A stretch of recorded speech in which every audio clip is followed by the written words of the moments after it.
Hi, welcome to Peter's Success channel. This is going to be an M1 Garand versus M14 video. A lot of people, when they go to buy one of these guns, try to decide between the two of them. Rightfully so, they're very similar. There are a few good videos online about this, but I figured I have them here, why not? I just got done doing a video on a bunch of shit you should know for the M1 Garand. I did a basic field strip, how to load the gun, how to load an M-block clip, something else I don't remember, so I'll think of it later. In any case, if you need to know any of that about an M1 Garand, look before or after this video.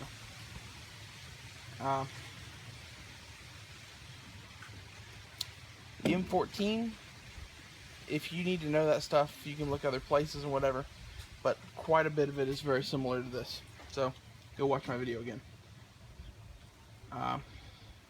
Basically, an M14 is an upgraded M1 Garand, that is made to take that detachable magazine, and they improved the piston system. The M14 is a short stroke gas piston. The M1 Garand is a long stroke gas piston. Both seem to work just the same. I mean,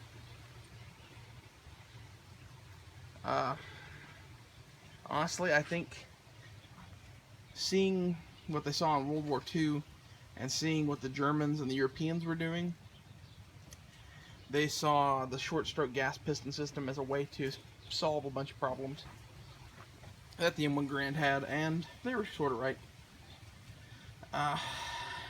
It doesn't fix all of the problems, but it fixes a couple of them.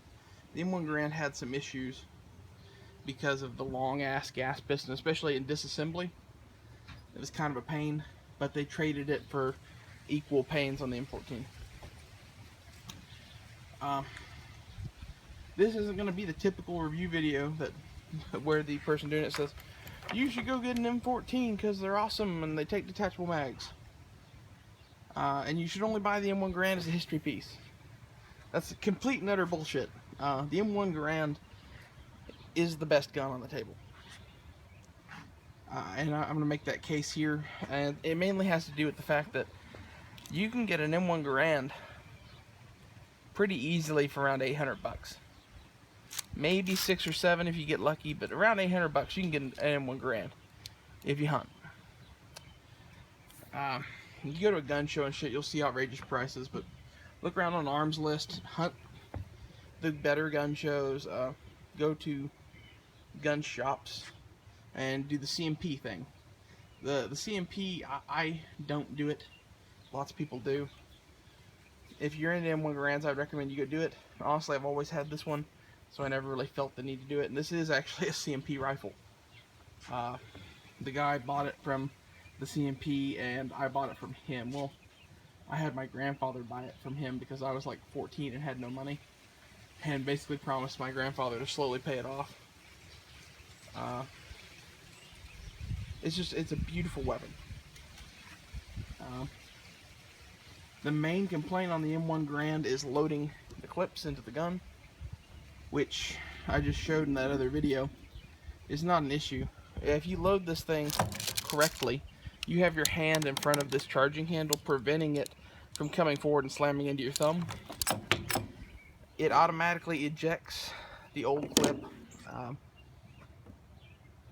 So in reality, she is very fast to reload. The M14, while slower to reload, has more ammo, so kind of a trade-off. But the only M14s that are available on the market are guns like this. This is a Polytech M14. It's an okay gun. I paid 700 bucks for that, and I thought it was a steal, so that's why I have it. But those typically run around the $1,000 mark, and they're the cheap ones. Okay, you can pay anything you want for an M14. The next tier up would be like Springfield Armory. and they make some good guns.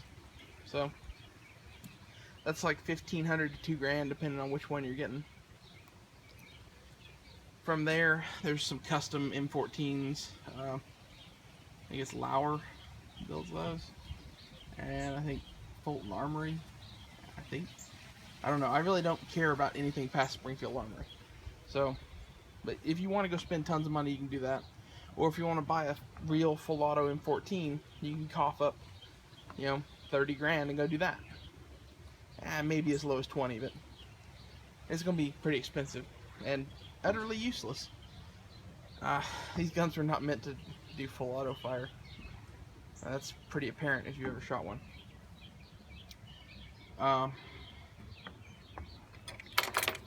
I literally didn't prepare at all for this video, so I apologize. Full auto fire. Oh, yeah.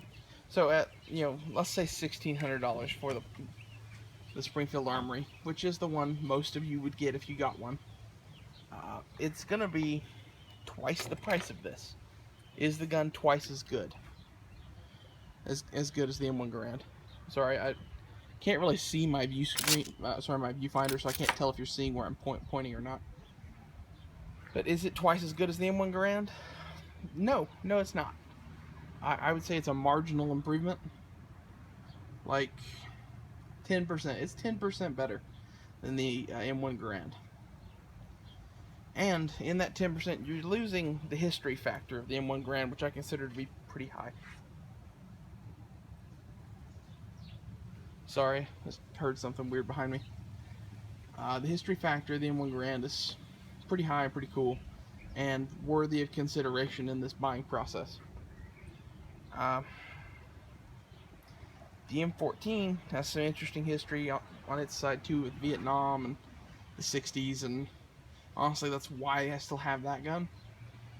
So I really do prefer the M1 Garand, but I still have the M14 because they make a cool pair, and I have a lot of Vietnam era shit, and it looks good with that. And it's not unfun to shoot. It's pretty fun to shoot. That, and when push comes to shove, you want a fighting rifle, I'd take the 10%. Okay? It may be a marginal improvement, but it is an improvement.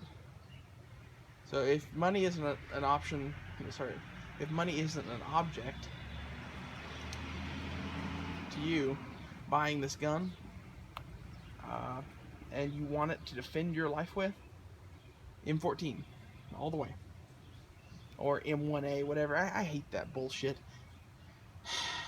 In my opinion, the M14 was never made to be a fucking select fire weapon, so calling a full auto one an M14 and a fucking semi-auto one an M1a is the most retarded fucking bullshit on this planet.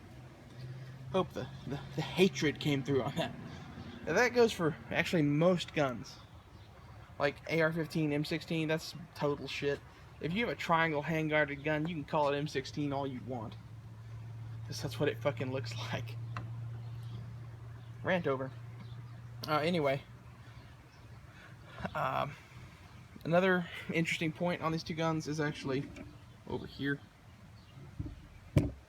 The flash hider is an improvement. There are flash hiders available for the M1 Garand, but they ruin the look of it. The flash hider on the M14 is built in. And that Chinese gun actually didn't have a flash hider or a bayonet lug when I got it. It had a fake tube on the front and no bayonet lug. That's a Springfield Armory National Match flash hider with the Chinese sight on top. So in case you were wondering, all you need to buy to convert one of those Chinese guns is the flash hider itself. The nut and all that will work with it. I think I bought the set screw too, and I used it. But anyway,